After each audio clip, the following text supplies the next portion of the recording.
कैसे हो आप। मैं राज वेदांश केमिस्ट्री में आपका स्वागत करता हूं। तो आज का जो सेशन है, आज का जो टॉपिक है, उस टॉपिक की तरफ हम लोग चलते हैं। क्या है आज का टॉपिक? तो आज का टॉपिक है close packed structure. Closed packed structure ये होता क्या है? नहीं, आज हम लोग इसको समझेंगे कि क्लोज पैक्ड स्ट्रक्चर होता क्या है। क्लोज पैक्ड स्ट्रक्चर होता क्या है? तो अभी जो चैप्टर चल रहा है हम लोगों का, कौन सा चैप्टर है? तो ट्वेल्थ का first chapter solid state. Twelfth का फर्स्ट चैप्टर सॉलिड स्टेट, और उसी से हम लोग जो है आज नेक्स्ट टॉपिक की तरफ चल रहे हैं। और वो नेक्स्ट टॉपिक क्या है हमारा?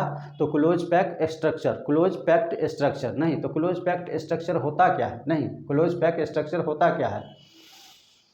तो पहले थोड़ा डिफाइन कर लेते हैं, उसके बाद हम लोग इसको समझेंगे। तो व्हेन कॉन्स्टिट्यूएंट पार्टिकल्स, ब्रैकेट में लिख सकते हैं हार्ड स्फीयर, क्योंकि इस चैप्टर में हम लोग को कॉन्स्टिट्यूएंट पार्टिकल को कैसे लेना है? तो स्फीयर के फॉर्म में। और कैसे स्फीयर के फॉर्म में? तो हार्ड स्फीयर के फॉर्म में। यानी कॉन्स्टिट्यूएंट पार्टिकल के बदले क्या रिप्रेजेंट करते हैं? तो स्फीयर। और कैसा स्फीयर? तो हार्ड स्फीयर। अब जो है constituent particles, when constituent particles of a crystalline solid are closely packed, leaving minimum vacant space, then the structure obtained is called close packed structure। Close packed structure. तो ये close packed structure का क्या हो गया? Definition हो गया। नहीं, ये क्या हो गया? डेफिनीशन हो गया। अब इसका कॉन्सेप्ट हम लोगों को समझना है कि इसका कॉन्सेप्ट क्या होगा। बहुत ही आसान है, नहीं यानी कि बहुत ज़्यादा आसान है। आप सिर्फ जो है वीडियो को पूरा देखिए और ध्यान से देखिए, आसानी से आपको समझ में आ जाएगा। थोड़ा सा भी पता नहीं चलेगा, ठीक है? इसलिए पूरा वीडियो को देखना है, ध्यान से देखना है। तो क्लोज पैक्ड स्ट्रक्चर होता क्या है? क्लोज पैक्ड स्ट्रक्चर होता क्या है? तो क्रिस्टलाइन सॉलिड है, और क्रिस्टलाइन सॉलिड में हम पढ़े थे, क्या पढ़े थे? तो क्रिस्टलाइन सॉलिड में पढ़े थे कॉन्स्टिट्यूएंट पार्टिकल 3 डायमेंशन में रेगुलरली क्या रहता है? अरेंज्ड रहता है। नहीं, तो कॉन्स्टिट्यूएंट पार्टिकल बताए थे कि उस सॉलिड को बनाने वाला जो पार्टिकल होगा, उस सॉलिड को बनाने वाला जो पार्टिकल होगा, वो पार्टिकल क्या कहलाता है? तो कॉन्स्टिट्यूएंट पार्टिकल। नहीं, और यहाँ पर कॉन्स्टिट्यूएंट पार्टिकल को लेना किस फॉर्म में है हमको? तो यहाँ पर कॉन्स्टिट्यूएंट पार्टिकल को सॉलिड स्फीयर के फॉर्म में लेना है। अब जो है क्लोज पैक्ड स्ट्रक्चर क्या होगा? नहीं, क्लोज पैक्ड स्ट्रक्चर क्या होगा? तो सॉलिड स्फीयर के रूप में कॉन्स्टिट्यूएंट पार्टिकल को क्या करते हैं? लेते हैं। तो सॉलिड स्फीयर के रूप में कॉन्स्टिट्यूएंट पार्टिकल को लेकर के और उसको हम क्या करते हैं? अरेंज करते हैं। नहीं, अरेंज करते हैं। तो अरेंज किए। आप जो है इसका अरेंजमेंट कई तरीक़ों से कर सकते हैं, आपको जैसे इच्छा हो वैसे कर सकते हैं। लेकिन क्रिस्टलाइन सॉलिड है तो क्या होना चाहिए? तो एक्स, वाई और जेड प्लेन में कॉन्स्टिट्यूएंट पार्टिकल रेगुलरली अरेंज्ड होना चाहिए। तो क्लोज पैक्ड स्ट्रक्चर क्या होता है? तो कॉन्स्टिट्यूएंट पार्टिकल को एक दूसरे से इतना क्लोज करके रखना है, इतना क्लोज करके रखना है कि उनके बीच मिनिमम वैकेंट स्पेस बचे। नहीं, उनके बीच क्या हो? तो मिनिमम वैकेंट स्पेस बचे। तो कॉन्स्टिट्यूएंट पार्टिकल को एक दूसरे से इतना क्लोज करके रखे कि उनके बीच क्या हुआ? मिनिमम वैकेंट स्पेस बचा। तो इस तरह का जो अरेंजमेंट होगा, वही अरेंजमेंट क्या कहलाता है? तो close packed structure. Close packed structure नहीं, क्लोज पैक्ड स्ट्रक्चर। जैसे कि मान लीजिए, यानी कि ये कोई बॉक्स है, ठीक है? ये कोई क्या है? बॉक्स है। इस बॉक्स में क्या करना है? बुक को रखते हैं। नहीं, क्या करते हैं? बुक को रखते हैं। तो बुक को रखे, तो बुक को इस तरह एक दूसरे के क्लोज ला करके रखे हैं कि उनके बीच जो है मिनिमम वैकेंट स्पेस बचा है। क्या बचा है? Minimum vacant space. तो ये जो यानी कि यहाँ पर जो हम रखे हैं, क्या रखे हैं? तो बुक को रखे हैं। तो ये क्लोज पैक स्ट्रक्चर ऑफ क्या कहलाएगा? तो बुक। ये क्लोज पैक स्ट्रक्चर ऑफ क्या कहलाएगा? तो close packed structure of book, नहीं close packed structure of book. आप जो है रोड पर देखते होंगे, रोड पर क्या देखते होंगे? तो फ्रूट वाला सबको, नहीं फ्रूट वाला सब जो है, नहीं जो फ्रूट बेचता है रोड पर ही नहीं, शॉप में भी, दुकान में भी, यानी कि जो फ्रूट बेचता है उसको आप देखिएगा तो फ्रूट को वो यानी कि एक दूसरे से क्लोजली पैक्ट करके अरेंजमेंट लगा करके और फ्रूट को क्या करता है? तो बेचते रहता है। फ्रूट को क्या करते रहता है? बेचते रहता है। तो वो फ्रूट का क्या कहलाएगा? तो क्लोज पैक स्ट्रक्चर। वो फ्रूट का क्या कहलाएगा? Close pack structure. नहीं, तो ये किसका क्लोज पैक स्ट्रक्चर हो गया? तो क्लोज पैक स्ट्रक्चर ऑफ क्या कह सकते हैं? तो फ्रूट। ये किसका हो गया? तो बुक का। ये किसका हो गया? तो बुक का हो गया, नहीं बुक का हो गया। अब जो है आप जो है आदमी सबको लाइन में खड़ा कर दीजिए, ठीक है? आदमी सबको लाइन में खड़ा कर दीजिए और इस सब को एक दूसरे से सटा करके रखना है। एक दूसरे से क्या करना है? सटा करके रखना है। तो एक दूसरे से इतना सटा करके रखना है, इतना सटा करके रखना है कि उनके बीच जो है खाली जगह नहीं के बराबर बचे। उनके बीच खाली जगह क्या हो? नहीं के बराबर बचे। तो ये क्लोज पैक स्ट्रक्चर ऑफ क्या कहलाएगा? तो close pack structure of human या कह सकते हैं मैन, नहीं ह्यूमन या मैन। तो सीधा सा बात है कि क्लोज पैक्ट स्ट्रक्चर क्या होता है? क्लोज पैक्ट स्ट्रक्चर क्या होता है? तो किसी भी वस्तु को एक दूसरे से सटा करके रखते हैं। एक दूसरे से क्या करते हैं? सटा कर रखते हैं, नहीं क्लोजली पैक्ट करके रखते हैं, सटा करके रखते हैं। और इतना सटा करके रखते हैं, इतना क्लोजली पैक्ट रखते हैं कि उनके बीच जो है मिनिमम वैकेंट स्पेस क्या होता है? बचता है। मिनिमम वैकेंट स्पेस बचता है। तो इस तरह का यानी कि इस तरह एक दूसरे से सटा कर रख के रखने से जो स्ट्रक्चर हमको ऑब्टेंड हुआ वही स्ट्रक्चर क्या कहलाएगा? तो क्लोज पैक्ट स्ट्रक्चर। वो क्या कहलाएगा? Close packed structure. तो क्लोज पैक्ट स्ट्रक्चर क्या होता है समझ में आ गया होगा। तो अब सिंपली आप कह सकते हैं कि क्रिस्टलाइन सॉलिड के कॉन्स्टिट्यूएंट पार्टिकल को इतना क्लोजली पैक्ट करके अरेंज करना है कि उनके बीच मिनिमम वैकेंट स्पेस बचे। और इस तरह जो स्ट्रक्चर हमको ऑब्टेंड होता है वो स्ट्रक्चर क्या कहलाता है? तो क्लोज्ड पैक स्ट्रक्चर। इस तरह जो स्ट्रक्चर हमको ऑब्टेंड होता है वो स्ट्रक्चर क्या कहलाता है? Closed pack structure.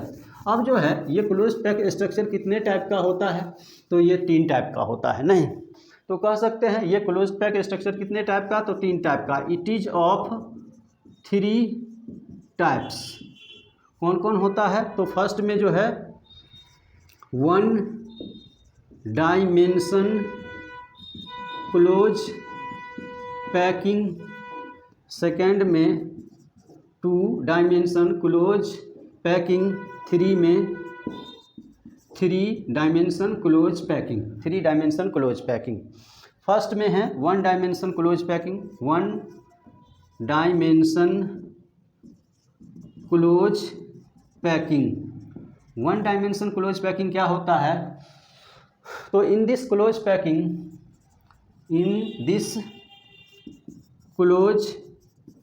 Packing spheres are arranged in 1 raw or 1 dimension। 1 raw or 1 dimension नहीं। 1 डायमेंशन क्लोज पैकिंग में क्या होता है? तो 1 डायमेंशन क्लोज पैकिंग में कॉन्स्टिट्यूएंट पार्टिकल या तो एक रॉ में, नहीं कॉन्स्टिट्यूएंट पार्टिकल या तो एक रॉ में या 1 डायमेंशन में क्या रहेंगे? तो क्लोजली पैक्ड रहेंगे, नहीं 1 रॉ में या 1 डायमेंशन में क्लोजली पैक्ड रहेंगे। तो इसको थोड़ा सा समझ लेते हैं कि 1 रॉ या 1 डायमेंशन, नहीं 1 रॉ या 1 डायमेंशन क्या होता है? तो 1 डायमेंशन कहने का मतलब हुआ कि या तो x में होगा, नहीं या y में होगा, या किस में होगा? तो z में। तो z को तो हम कैसे दिखाते हैं? तो या तो ऊपर करके दिखाइए या पीछे करके दिखाइए, नहीं पीछे करके दिखाइए। तो 3 प्लेन हुआ, कितना प्लेन हुआ? 3 प्लेन। कौन कौन प्लेन हुआ? तो एक्स हुआ, और कौन हुआ? वाई हुआ, और कौन हुआ? जेड। नहीं, तो आप या तो एक्स में रखिए या वाई में रखिए या जेड में रखिए, कोई एक ही डायमेंशन में, नहीं कोई एक ही डायमेंशन में, यानी कि एक्स में या वाई में या जेड में, या एक रो में कॉन्स्टिट्यूएंट पार्टिकल को क्लोजली पैक्ड करके रखते हैं तो वो कौन सा क्लोज पैकिंग कहलाएगा? तो वन डायमेंशन क्लोज पैकिंग, नहीं वन डायमेंशन क्लोज पैकिंग। तो एक्स या वाई या जेड, तो एक्स में अगर आप रखिएगा तो एक्स में इस तरह रखाएगा, नहीं एक्स में इस तरह रखाएगा। वाई में यदि आप रखना चाहते हैं तो वाई में कॉन्स्टिट्यूएंट पार्टिकल इस तरह क्या होगा? रखाएगा, क्योंकि एक ही रो में आपको रखना है, तो ये किस में हो गया? तो ये वाई में। और जेड में रखना चाहते हैं तो जेड में आप बोर्ड पर इसी तरह दिखाया जाता है जेड को, नहीं यानी कि प्लेन बोर्ड पर इस तरह ही दिखाते हैं, ये एक्स, ये वाई और ये जेड। तो ये किस में हो गया? तो ये जेड में हो गया, नहीं ये जेड प्लेन में हो गया, ठीक है। और तीनों का तीनों जो अरेंजमेंट है उस तीनों के तीनों अरेंजमेंट में देखिएगा तो कॉन्स्टिट्यूएंट पार्टिकल एक ही रो में है। कॉन्स्टिट्यूएंट पार्टिकल क्या है? एक ही रो में है, नहीं एक से अधिक रो में नहीं है, एक से अधिक रो में नहीं है, ठीक है। तो ये एक ही रो में कॉन्स्टिट्यूएंट पार्टिकल है, एक ही रो में कॉन्स्टिट्यूएंट पार्टिकल है, तो ये जो है सॉलिड के किस भाग को बनाता होगा, किस पार्ट का फॉर्मेशन करता होगा? ये सॉलिड के किस पार्ट का फॉर्मेशन करता होगा? तो इट फॉर्म्स द एजेज या नहीं कोर्स ऑफ सॉलिड, यानी कि सॉलिड के एज या कोर का क्या करता है? फॉर्मेशन करता है। सॉलिड के एज या कोर का फॉर्मेशन करता है, नहीं एज या कोर का। यानी कि आप एक कॉपी लेकर के देख लीजिए, जैसे कि देखते हैं हम लोग कि एज या कोर होगा क्या। तो ये वाला जो पार्ट है यही पार्ट क्या कहलाता है? तो एज या कोर। और आप जानते हैं इसका जो शेप है यूनिट सेल जैसा शेप है, तो इसमें कितने एज होते हैं? तो 1 2 3 4 5 6 7 8, उसके बाद 9 और 10 11 12 और एज होते हैं, 12 एज होते हैं। तो ये एज वाला जो पार्ट है, ये एज वाला जो पार्ट है जिसका यानी कि देख सकते हैं जिसका ये जो दिख रहा है एज चाकू के धार जैसा, नहीं चाकू के धार जैसा है, तो यही क्या कहलाता है? एज। यही क्या कहलाता है? एज। तो इस तरह का अरेंजमेंट जो है सॉलिड के किसका फॉर्मेशन करता है? तो सॉलिड के एज का फॉर्मेशन करता है। अब एक टर्म और समझना है, नहीं एक टर्म और समझना है, वो क्या है? तो वो टर्म है कोऑर्डिनेशन नंबर। वो टर्म क्या है? Coordination number.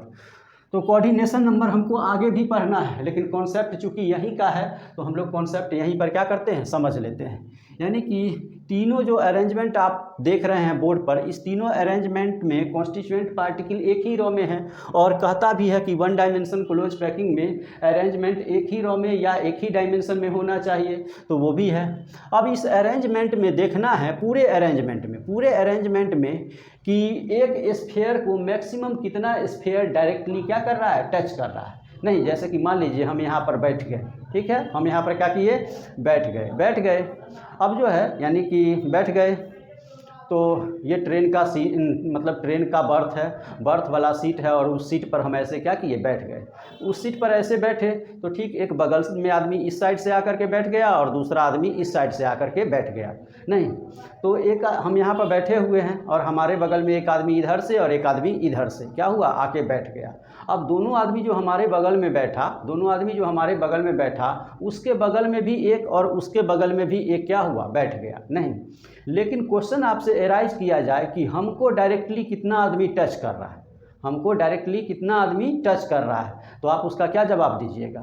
यानी डायरेक्टली कितना आदमी टच कर रहा है? तो हमको तो डायरेक्टली 2 ही आदमी टच कर रहा है, नहीं जो कि हमारे बगल में क्या है? बैठा हुआ है, और हमारे बगल में जो बैठा हुआ है उसके बगल में भी 2 आदमी बैठा हुआ है, तो वो आदमी तो हमको टच नहीं ना कर रहा है। तो यहाँ पर देखिएगा तो इस स्फीयर को डायरेक्टली एक स्फीयर, और इसको देखा जाए तो इसको 2 स्फीयर, एक इधर से और एक इधर से, ठीक है। फिर इसको देखेंगे तो एक इधर से एक इधर से, फिर इसको देखेंगे एक इधर से एक इधर से, फिर इसको देखेंगे एक इधर से एक इधर से, फिर इसको देखेंगे एक इधर से एक इधर से। अब ऐसा नहीं है कि ये स्फीयर है और आप कहिएगा कि इस स्फीयर को ये भी टच कर रहा है और ये भी टच कर रहा है, तो आप बताइए। नहीं, आप बताइए इस स्फीयर को ये स्फीयर कैसे टच कर रहा है?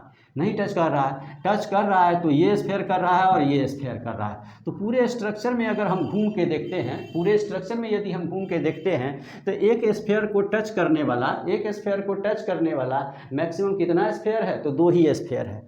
तो इसमें भी देखिए तो इसको 1 और इसको तो 1 2, फिर इसको यानी कि इसको तो 1 2, फिर इसको तो 1 2, और फिर इसको तो 1, फिर इसको तो 1, फिर इसको 1 2, फिर इसको तो 1 2, फिर इसको 1 2, फिर इसको 1 2, फिर इसको तो 1 ही नहीं, फिर इसको तो 1 ही स्फेयर क्या कर रहा है, टच कर रहा है, 1 ही स्फेयर टच कर रहा है। तो यानी कि पार्टिकुलर स्फेयर को नहीं, क्लोज पैक्ड स्ट्रक्चर में किसी पार्टिकुलर स्फेयर को मैक्सिमम कितना स्फेयर टच कर रहा है, मैक्सिमम कितना स्फेयर टच कर रहा है, वही उसका क्या कहलाता है, कोऑर्डिनेशन नंबर। तो आप कह सकते हैं it's coordination number, it's coordination number is क्या हो जाएगा, 2। इसका कोऑर्डिनेशन नंबर कितना हो जाएगा, तो 2। तो ये हो गया 1 डायमेंशन क्लोज पैकिंग। अब हम लोगों को पढ़ना है सेकेंड में 2 डायमेंशन क्लोज पैकिंग। क्या पढ़ना है, 2 dimension close packing, 2 dimension close packing. तो in this close packing spheres are arranged in 2 dimension or rows, नहीं 2 dimension or rows। it forms the surfaces of नहीं surfaces of solid। it occurs in 2 ways।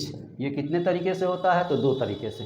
तो 2 dimension close packing के नाम से ही, 2 dimension close packing के नाम से ही आपको लग रहा होगा, नहीं आपको लग रहा होगा कि कॉन्स्टिट्यूएंट पार्टिकल जो अरेंज होगा वो कितने में, तो 2 डायमेंशन, कितने में, तो 2 डायमेंशन, यानी कि कॉन्स्टिट्यूएंट पार्टिकल 2 डायमेंशन में अरेंज होगा। या इस क्लोज पैकिंग में कॉन्स्टिट्यूएंट पार्टिकल को अगर हम अरेंज करेंगे तो कितने डायमेंशन में अरेंज करेंगे, तो 2 डायमेंशन में अरेंज करेंगे, नहीं 2 डायमेंशन में अरेंज करेंगे। तो और तो पहला तो 2 डायमेंशन में क्या करेंगे, अरेंज करेंगे, नहीं 2 डायमेंशन में अरेंज करेंगे। और दूसरा क्या है, तो ये सॉलिड के किस पार्ट को बनाता है, तो सरफेस को क्या बनाता है, सरफेस, या कह सकते हैं लेयर, सरफेस या क्या कह सकते हैं, लेयर्स ऑफ सॉलिड, सरफेस या लेयर्स ऑफ सॉलिड, ठीक है। और इसमें कॉन्स्टिट्यूएंट पार्टिकल कितने रो में, तो 2 रो में, नहीं कॉन्स्टिट्यूएंट पार्टिकल कितने रो में, तो 2 रो में। और कॉन्स्टिट्यूएंट पार्टिकल मतलब स्फेयर्स, नहीं कॉन्स्टिट्यूएंट पार्टिकल्स मतलब स्फेयर्स, किस में, तो क्लोज पैकिंग में, नहीं क्लोज पैकिंग में। तो इसको नोट कर लीजिएगा। तो 2 डायमेंशन में नहीं, कॉन्स्टिट्यूएंट पार्टिकल मिनिमम कितने डायमेंशन में अरेंज रहेगा, तो 2 डायमेंशन। और 2 डायमेंशन कहने का मतलब हुआ कि 3 डायमेंशन होता ही है, एक्स वाई और जेड, नहीं तो कौन कौन में पॉसिबिलिटी है, तो पॉसिबिलिटी आप यहाँ बता सकते हैं, नहीं पॉसिबिलिटीज या तो एक्स वाई या वाई जेड या जेड एक्स, नहीं यानी कि एंड होगा, एंड यानी कि एक्स एंड वाई में होगा, या तो वाई एंड जेड में होगा, या तो जेड एंड एक्स में होगा, नहीं जेड एंड एक्स में होगा। यानी कि कॉन्स्टिट्यूएंट पार्टिकल जो है मिनिमम कितने डायमेंशन में, तो मिनिमम 2 डायमेंशन में क्लोजली पैक्ड रहेंगे, मिनिमम 2 डायमेंशन में क्लोजली पैक्ड रहेंगे। तो हम बताए हैं कि it occurs in 2 ways, it occurs in क्या बताए हैं, 2 वेज, यानी कि 2 तरीके से इसका अरेंजमेंट पॉसिबल है, नहीं 2 तरीके से इसका अरेंजमेंट पॉसिबल है। तो कौन कौन है, तो फर्स्ट में है, नहीं फर्स्ट में है square close packing in 2D, square close packing in 2D। और दूसरा क्या है उसको भी हम लोग देखेंगे। तो पहले इसको समझ लेते हैं कि 2 डायमेंशन क्लोज पैकिंग कितने यानी कि मेथड से हो सकता है या कितने वेज में हो सकता है, तो 2 वेज से, नहीं 2 वेज से। तो यानी कि कम से कम 2 डायमेंशन लेना है, 2 डायमेंशन लेना है तो एक हम डायमेंशन लेते हैं। तो कॉन्स्टिट्यूएंट पार्टिकल को इस प्रकार क्या किए, अरेंज किए, ठीक है, कॉन्स्टिट्यूएंट पार्टिकल को इस प्रकार अरेंज किए।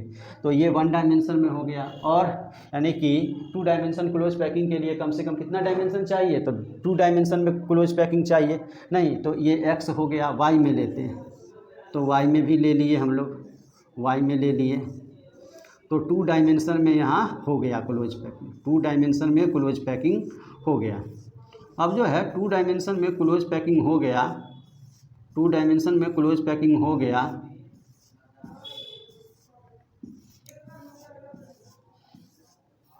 तो इसको क्या कहते हैं, तो इसको स्क्वायर क्लोज पैकिंग कहते हैं। इसको क्या कहते हैं, square close packing. Square close packing, क्यों स्क्वायर क्लोज पैकिंग कहते हैं, तो इस स्फेयर को देखिए, इस स्फेयर को यदि आप देखिएगा तो डायरेक्टली 2 स्फेयर, एक ये और एक ये टच कर रहा है। इसको देखिएगा तो 1 2 3, और यानी कि इसको देखा जाए तो 1 2 3 4, इसको देखा जाए तो 1 2 3 4, उसके बाद इसको देखा जाए तो 1 2 3 4, इसको देखा जाए तो 1 2 3 4, नहीं यानी कि मिनिमम कितना स्फेयर टच कर रहा है, तो 4 स्फेयर टच कर रहा है। चारों स्फेयर के सेंटर को आप क्या कीजिए, मिला दीजिए, चारों स्फेयर के सेंटर को आप क्या कीजिए, मिला दीजिए। तो चारों स्फेयर के सेंटर को जब आप मिला दीजिएगा, नहीं चारों स्फेयर के सेंटर को जब आप मिला दीजिएगा तो किसका फॉर्मेशन होगा, स्क्वायर का। किसका फॉर्मेशन होगा, स्क्वायर का। इसलिए इसको क्या कहते हैं, square close packing in 2 dimension, square close packing in 2 dimension, ठीक है। और चूंकि इतना ही ये पार्टिकल है, इसके पीछे पार्टिकल नहीं है, यानी कि इसमें जो पार्टिकल हम लिए हैं 2 ही डायमेंशन में, एक एक्स में और दूसरा किस में लिए हैं, वाई में। जेड में लेने के लिए हमको ठीक इन सभी पार्टिकल के पीछे या ठीक ऊपर से पार्टिकल देना पड़ता, तो न तो हम ठीक पीछे दिए हैं और ना ही ऊपर से दिए हैं, ना ही ठीक पीछे दिए हैं ना ही ऊपर से दिए हैं, तो इतना ही पार्टिकल है, इतना ही पार्टिकल है। तो ये जो है किसी भी सॉलिड के सरफेस या लेयर का क्या करता है, फॉर्मेशन करता है। यानी इस तरह का जो अरेंजमेंट है, इस तरह का जो अरेंजमेंट है, ये किसी भी यानी कि क्रिस्टलाइन सॉलिड के सरफेस या लेयर का क्या करता है, फॉर्मेशन। इसके मोटाई का फॉर्मेशन करेगा, नहीं करेगा, क्योंकि इसके पीछे पार्टिकल नहीं है। पार्टिकल केवल कितने डायमेंशन में है, तो 2 डायमेंशन में है, नहीं। और पूरे स्ट्रक्चर में हम लोग देखें, पूरे स्ट्रक्चर में हम लोग देखें तो पूरे स्ट्रक्चर में जो है एक स्फीयर को मैक्सिमम कितना स्फीयर टच कर रहा है, 4। तो कोऑर्डिनेशन नंबर यहाँ पर कितना हो जाएगा, तो 4। कोऑर्डिनेशन नंबर कितना हो जाएगा, तो 4 हो जाएगा, नहीं। उसके बाद अगर मान लीजिए इस रॉ के पार्टिकल को ए, इसको भी ए, इसको भी ए, इसको भी ए और इसको भी ए, नहीं, तो चारों का चारों के पैटर्न को हम यानी कि इस रॉ के पार्टिकल में भी ए ही है, इस रॉ में भी ए का ही पार्टिकल है, इस रॉ में भी ए का पार्टिकल, इस रॉ में भी ए का, और इस रॉ में भी किसका पार्टिकल है, ए का ही पार्टिकल है, नहीं ए का ही पार्टिकल है। तो इसको डिफाइन कैसे करेंगे, तो इसको डिफाइन करेंगे when constituent particles of second raw exactly placed over the first raw and particles of third raw over second raw as soon as are placed, then the structure obtained is called square close packing in 2D, square close packing in 2D, when constituent particles of second raw exactly placed over the first raw and the particles of third raw over second raw, नहीं placed over, particles of third raw placed over second raw as soon as, then the structure obtained is called square close packing, नहीं square close packing। a dot pattern is obtained, कैसा pattern obtained होगा, तो ए type का ही pattern obtained होगा। उसके बाद it's coordination number is 4, इसका coordination number कितना होगा, तो 4 होगा। Square is formed, square is formed, volume occupied by और volume occupied by spheres is 16.4%, नहीं 16.4%। तो ये पॉइंट हम लोगों को समझने वाला है, नहीं ये पॉइंट हम लोगों को क्या है समझने वाला है। तो क्या है समझने वाला, नहीं क्या है समझने वाला। तो इसको इस तरह हम लोग समझते हैं फिगर बना करके कि जैसे एक आप बॉक्स ले लीजिए, एक आप क्या कीजिए बॉक्स ले लीजिए, ठीक है, ये बॉक्स है, इसमें कॉन्स्टिट्यूएंट पार्टिकल को क्लोजली पैक्ड कीजिए, कॉन्स्टिट्यूएंट पार्टिकल को क्लोजली क्या कीजिए पैक्ड कीजिए। तो कॉन्स्टिट्यूएंट पार्टिकल को आप क्लोजली पैक्ड कीजिएगा, नहीं क्लोजली पैक्ड कीजिएगा तो आप कॉन्स्टिट्यूएंट पार्टिकल को कितना भी क्लोजली पैक्ड कीजिए, कॉन्स्टिट्यूएंट पार्टिकल को कितना भी क्लोजली क्या कीजिए पैक्ड कीजिए, लेकिन कुछ ना कुछ वैकेंट स्पेस स्फीयर के बीच रह ही जाएगा, नहीं यानी कि वैकेंट स्पेस, नहीं वैकेंट स्पेस स्फीयर के बीच क्या होगा रह ही जाएगा, बच ही जाएगा, remains vacant space among the sphere, नहीं एमोंग द स्फीयर। तो ये वैकेंट स्पेस जो स्फीयर के बीच, वैकेंट स्पेस जो स्फीयर के बीच बच जाता है, इस वैकेंट स्पेस को किस नाम से जानते हैं तो वॉइड्स के नाम से, किस नाम से जानते हैं वॉइड्स के नाम से। तो एक और कॉन्सेप्ट हम लोग सीख लिए, नहीं यानी एक स्फीयर को मैक्सिमम कितना स्फीयर टच कर रहा है वो कोऑर्डिनेशन नंबर, एक स्फीयर को मैक्सिमम कितना स्फीयर टच कर रहा है वो कोऑर्डिनेशन नंबर, किसमें तो क्लोज्ड पैक्ड स्ट्रक्चर में, क्लोज्ड पैक्ड स्ट्रक्चर में। और स्फीयर के बीच जो वैकेंट स्पेस बचता है, स्फीयर के बीच जो वैकेंट स्पेस बचता है उसी वैकेंट स्पेस को क्या कहते हैं तो वैकेंट स्पेस को वॉइड्स कहते हैं, उसी वैकेंट स्पेस को क्या कहते हैं वॉइड्स कहते हैं। नहीं तो यहाँ भी वॉइड्स है, यहाँ भी वॉइड्स है, यहाँ भी, यहाँ भी, यहाँ भी, यहाँ भी, यहाँ भी, यहाँ भी, यहाँ भी, यहाँ भी, यहाँ भी, यहाँ भी, यहाँ भी। और कहने का मतलब हुआ कि स्फीयर के बीच जहाँ जहाँ खाली स्थान है, स्फीयर के बीच जहाँ जहाँ वैकेंट स्पेस है वो सारा का सारा वैकेंट स्पेस किस नाम से जाना जाएगा तो वॉइड्स के नाम से, किस नाम से जाना जाएगा तो वॉइड्स के नाम से। कहने का मतलब हुआ कि इस बॉक्स का 100% पार्ट कभी भी, इस बॉक्स का 100% पार्ट कभी भी स्फीयर द्वारा ऑक्यूपाइड करना पॉसिबल नहीं है। इस यानी बॉक्स का 100% पार्ट्स स्फीयर द्वारा ऑक्यूपाइड करना पॉसिबल नहीं है। तो स्फीयर द्वारा टोटल कितना पार्ट्स ऑक्यूपाइड किया जाता है तो 60.4%, 60.4% पार्ट ही, 60% पार्ट ही यानी कि स्फीयर द्वारा क्या किया जाता है ऑक्यूपाइड किया जाता है। बाकी जो स्पेस है वो क्या रह जाते हैं खाली ही रह जाते हैं, यानी वैकेंट ही रह जाते हैं। तो वॉइड्स कितना होगा तो वॉइड्स आपसे पूछेगा तो 100 में से 16.4 को माइनस कर दीजिए तो आपको जो है 39.6% क्या बचेगा तो वॉइड्स, नहीं 39.6% क्या बच जाएगा वॉइड्स। यानी कि इतना आप कह सकते हैं इस अरेंजमेंट में इतना जो है इम्प्टी या वैकेंट स्पेस क्या होता है रह जाता है, किसमें तो square close packing in 2D में। नहीं यानी कि स्क्वायर क्लोज पैकिंग 2D कहने का मतलब हुआ कि क्लोज पैक्ड स्ट्रक्चर कि कौन सा तो स्क्वायर क्लोज पैकिंग में कितना वैकेंट स्पेस रह जाता है तो इतना वैकेंट स्पेस रह जाता है। और स्फीयर कितना स्पेस ऑक्यूपाइड कर लेता है तो स्फीयर इतना स्पेस क्या कर लेता है ऑक्यूपाइड कर लेता है। तो ये दो चीज़ हम लोगों को याद रखना है, क्या क्या तो यानी कि कैसा पैटर्न ऑब्टेंड होगा तो ए कोऑर्डिनेशन नंबर क्या होगा तो 4 होगा, नहीं और किसका फॉर्मेशन होता है तो स्क्वायर का फॉर्मेशन होता है। और वॉल्यूम ऑक्यूपाइड बाय स्फीयर कितना होता है तो 60.4 और वॉइड्स कितना होता है तो 39.6। उसके बाद हम लोग जो है उसके बाद हम बोले थे कि ये कितने तरीके से होता है, नहीं तो 2 डायमेंशन क्लोज पैकिंग 2 तरीके से पॉसिबल है, नहीं 2 तरीके से पॉसिबल है। तो एक तो देखें स्क्वायर क्लोज पैकिंग और दूसरा हम लोगों को देखना है हेक्सागोनल क्लोज पैकिंग। दूसरा कौन सा देखना है हेक्सागोनल क्लोज पैकिंग।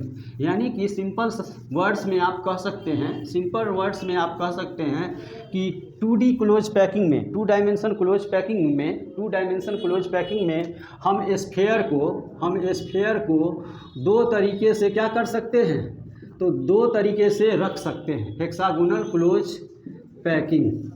यानी कि 2D क्लोज पैकिंग में स्फीयर को कितने तरीके से रखा जा सकता है, तो 2 तरीके से। नहीं, यानी स्फीयर को एक दूसरे से क्लोजली पैक्ड कितने तरीके से रख सकते हैं, तो 2 तरीके से। तो एक तरीका तो देख लिए, नहीं एक तरीका देख लिए कि ठीक जो है फर्स्ट स्फीयर के ऊपर, नहीं ठीक फर्स्ट स्फीयर के ऊपर सेकेंड स्फीयर को नहीं ठीक ऊपर रखा गया है।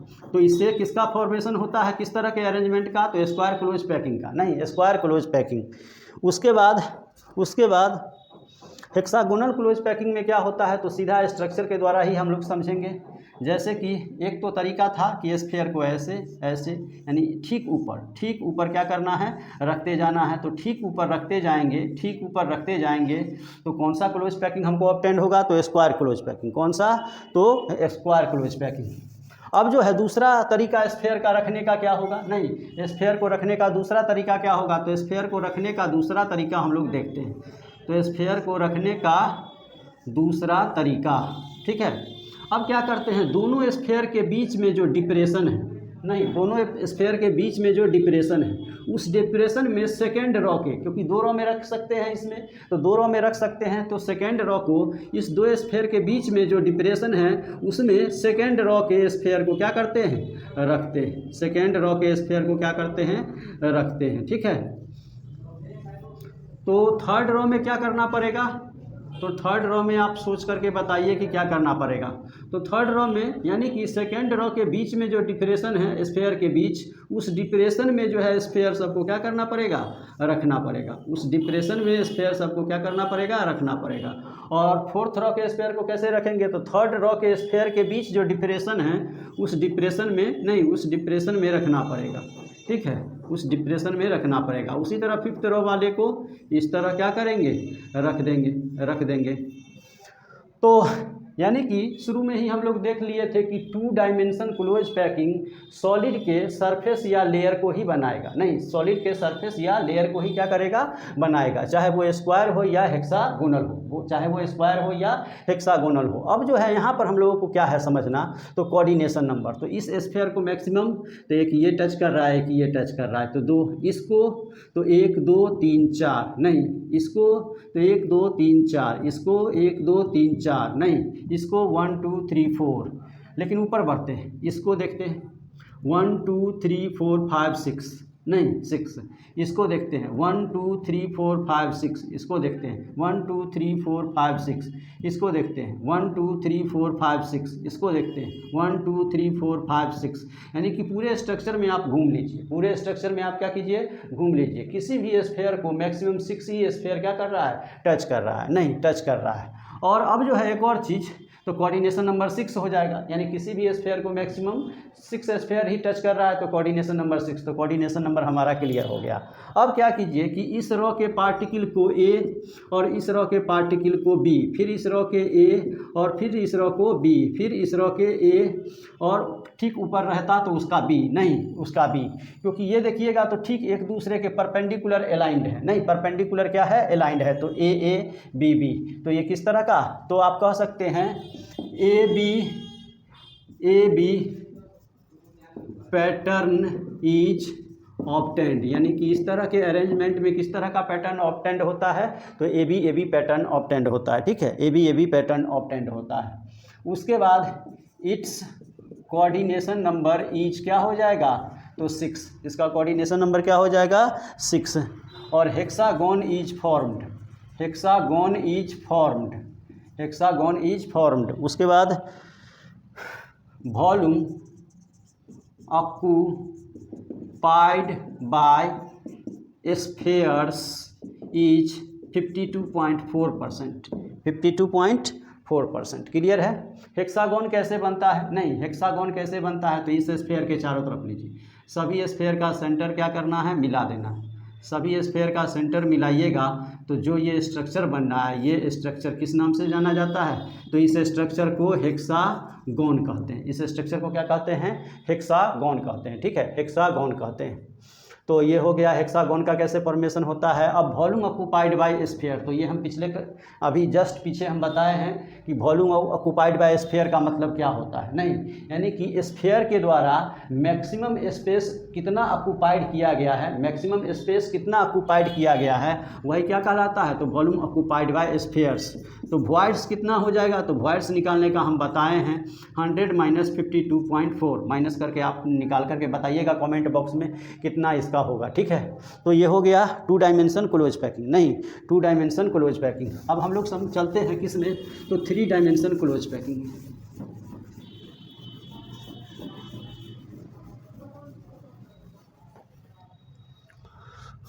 तो थर्ड में है 3 dimension close packing, 3 dimension close packing. ठीक है, 3 dimension close packing.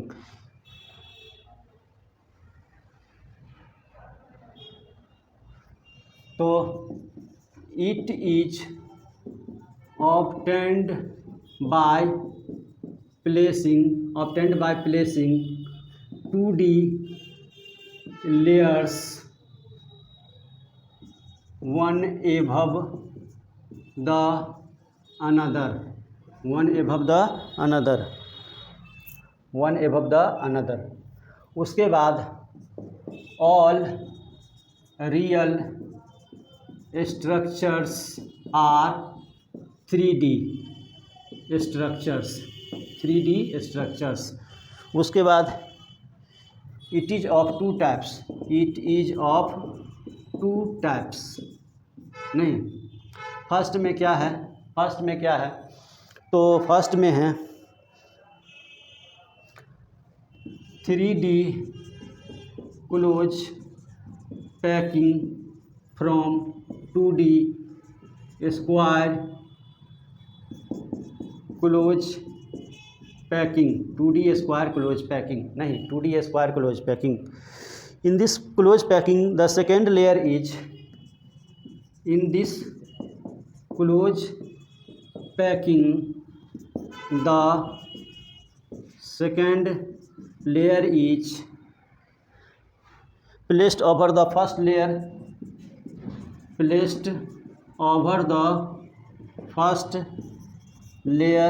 first layer such that the spheres of upper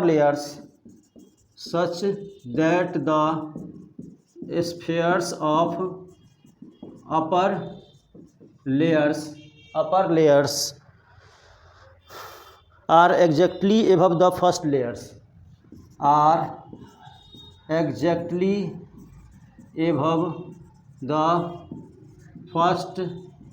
layers, both layers are perfectly aligned with each other vertically और हॉरिजॉन्टली, नहीं, तो 3D close packing from 2D square close packing. तो it is obtained by placing 2D layers one above the another, नहीं, तो placing या stacking भी कह सकते हैं। इसको समझते हैं क्या है, यानी कि 2D लेयर बनाइए, तो 2D लेयर बनाइएगा तो x में कॉन्स्टिट्यूएंट पार्टिकल को क्या करते हैं, रखते हैं। ठीक है, अब y में रखते हैं, किस में, तो y में कॉन्स्टिट्यूएंट पार्टिकल को रखते हैं। तो y में कॉन्स्टिट्यूएंट पार्टिकल को रखते हैं इस तरह। तो हम 2 ही डायमेंशन में अभी तक कॉन्स्टिट्यूएंट पार्टिकल को क्या किए हैं, रखे हैं, एक x में और एक y में। ये हो गया x और ये क्या हो गया, y, नहीं। तो ये जो हमको इस तरह का स्ट्रक्चर ऑब्टेन्ड होता है, ये 2D स्ट्रक्चर या 2D लेयर्स, ये क्या होता है, तो ये 2D स्ट्रक्चर, नहीं 2D स्ट्रक्चर या कह सकते हैं 2D लेयर्स, इसको क्या कह सकते हैं, 2D स्ट्रक्चर्स या 2D लेयर्स, नहीं 2D लेयर्स। तो एक ऐसा मतलब कि लेयर होगा, ठीक एक ऐसा ही लेयर इसके ऊपर से, फिर तीसरा लेयर इसके ऊपर से, फिर चौथा लेयर इसके ऊपर से, फिर पांचवा लेयर इसके ऊपर से, फिर छठा लेयर। तो यानी कि इसी तरह कंटिन्यू करते चले जाएंगे, इसी तरह कंटिन्यू। और ठीक कहने का मतलब हुआ कि ये स्फीयर जो आपको दिख रहा है, सेकेंड लेयर जब आप इसके ऊपर डालिएगा तो उसका भी स्फीयर यहीं पर होगा, उसका भी स्फीयर यहीं पर, फिर थर्ड लेयर का यहीं पर, यानी कि ये सीध में ही जाएगा स्फीयर। ऐसा नहीं है कि यहाँ पर रख देंगे या यहाँ पर, ठीक ऐसे ही स्फीयर आते जाएगा, सेकेंड, थर्ड, फोर्थ, 5, 6 लेयर का नहीं। तो एक्स में तो हो ही गया, वाई में हो गया, और आप लेयर को ऊपर से रखते गए, ऊपर से रखते गए, तो वो किस में हो गया, तो जेड में, वो किस में हो गया, जेड में। तो जब कॉन्स्टिट्यूएंट पार्टिकल को तीनों यानी कि डायमेंशन में, तीनों डायमेंशन में क्या करते हैं, अरेंज करते हैं, यानी कि एक्स, वाई और जेड तीनों प्लेन में जब कॉन्स्टिट्यूएंट पार्टिकल यानी स्फीयर को अरेंज करते हैं, तो जो स्ट्रक्चर ऑब्टेंड होता है वो स्ट्रक्चर 3 डायमेंशन क्लोज पैकिंग कहलाता है। वो स्ट्रक्चर क्या कहलाता है, 3 डायमेंशन क्लोज पैकिंग, नहीं 3 dimension close packing. It is obtained by placing 2D layers one above the another, तो आप देखे ही हैं। उसके बाद all real structures are 3D structures. तो इसका मतलब क्या हुआ, नहीं तो इसका मतलब हुआ कि जितने भी रियल स्ट्रक्चर कहने का मतलब हमारे चारों तरफ जितना भी यानी कि सब्सटेंस प्रेजेंट है, जितना भी सब्सटेंस प्रेजेंट है, या हमारे चारों तरफ जो भी वस्तु प्रेजेंट है, सभी का स्ट्रक्चर जो होता है 3D स्ट्रक्चर होता है। कैसे 3D स्ट्रक्चर होता है, तो अगर हम मान लीजिए 2D रहते, अगर हम 2D रहते तो एक जो है, नहीं एक चपटा फिगर हमारा होता। कैसा फिगर होता, तो एक चपटा फिगर। चपटा फिगर कहने का मतलब हुआ कि मेरा फ़ोटो क्लिक करके और उस फोटो को निकलवा लीजिए प्रिंटर से निकलवा लीजिएगा, तो क्या उस फोटो में मेरा मोटाई दिख रहा है, नहीं मोटाई आपको नहीं दिख रहा है, तो वो फोटो मेरा जो हो गया वो चपटा फिगर वाला हो गया। कैसा हो गया, तो चपटा फिगर वाला हो गया। तो उसमें मोटाई नहीं है, यानी कि उसमें सिर्फ एक्स और वाई है, मोटाई उसमें नहीं है, लेकिन हमारे शरीर का कुछ ना कुछ क्या होगा, मोटाई होगा। तो जितने भी रियल स्ट्रक्चर हैं सभी का जो शेप होता है, स्ट्रक्चर होता है, वो कैसा होता है, तो 3D होता है। कैसा होता है, 3D होता है। तो यहाँ तक क्लियर।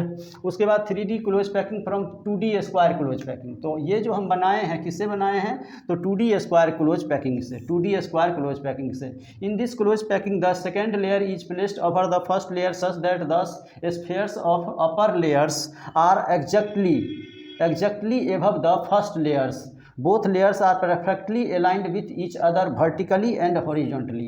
यानी कि आप किसी भी डायरेक्शन से जाइएगा, तो आप एक स्फीयर के रॉ से होते हुए चले जाइएगा, किसी भी डायरेक्शन में, या तो एक्स में जाइए या वाई में जाइए, चाहे जेड में जाइए, स्फीयर से होते हुए आप जा सकते हैं। ठीक है, तो पैटर्न कैसा ऑब्टेंड होगा यहाँ पर, नहीं कैसा पैटर्न होगा, तो इन एनी डायमेंशन कह सकते हैं, in any dimension A dot pattern is obtained, नहीं ऑब्टेंड, यानी कि इसको भी ए, ये भी ए, ये भी ए, ये भी ए और ए, इन एनी डायमेंशन। तो किसी भी डायमेंशन में आप जाइएगा तो ए पैटर्न ही क्या होगा, ऑब्टेंड होगा। तो लैटिस